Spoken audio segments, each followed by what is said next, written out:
Hey, this is Vu, and today I'm going to take a look at one of these really common movement mistakes for lower level players that is one of the reasons that smurfing is so overpowered. It's because lower level players don't move.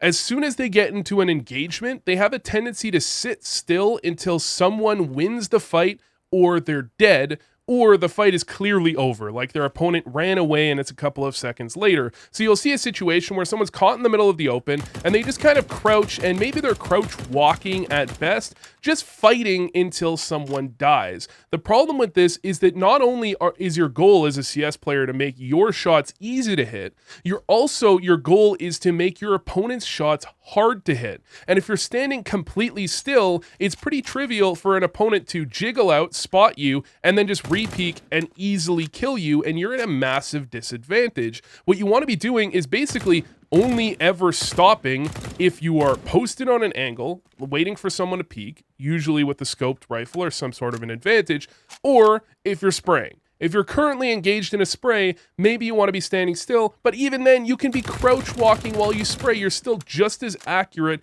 as if you're standing, or if you're crouching. You don't actually lose your accuracy. That's why you see professional players sometimes crouch walk while spraying. But the goal here is to recognize that your movement is not only a way for you to get around the map, obviously, it's not only a way for you to peek into angles, it's also a way to make your opponent's shots hard to hit. And you may have noticed once or twice in the past that you've played against a player that's clearly been a smurf and you've not been able to aim against them. This is something I notice when I play very high level players. Sometimes it's really hard to actually hit them because their movement is really good. Now, if you're at lower levels, I would recommend just getting used to bursting and moving constantly, and recognize that you need to be able to do this against an opponent as well. You don't want to have an opponent enter your screen and then forget that bursting and moving is important. You want to be doing this type of thing very often, and not just kind of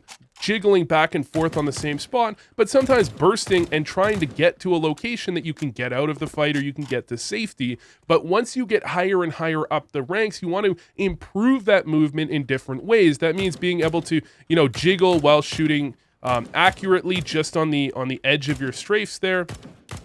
The type of thing you see operas very often do when they kind of strafe, counter strafe, and flick on a shot quickly. And you want to be making sure that, past that, you're starting to vary up your movement. Instead of just, bursting left, bursting right, bursting left, you're doing something like bursting and then taking an extra step in one direction, taking an extra shot, and really mixing up your movement so you're making your opponent's shots hard to hit. Again, I cannot stress this enough. This is an incredibly important idea to have in your mind, that your goal is not only to make your shots easy to hit, but to make your opponent's shots hard to hit. So thanks for watching, and I hope this helped.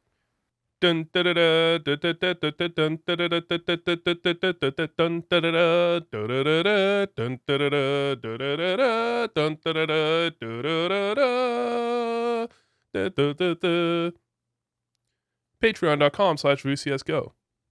Like, subscribe, support the Patreon, boys and girls. Boys, mostly, but 0.9% of the audience is female. Can't forget that.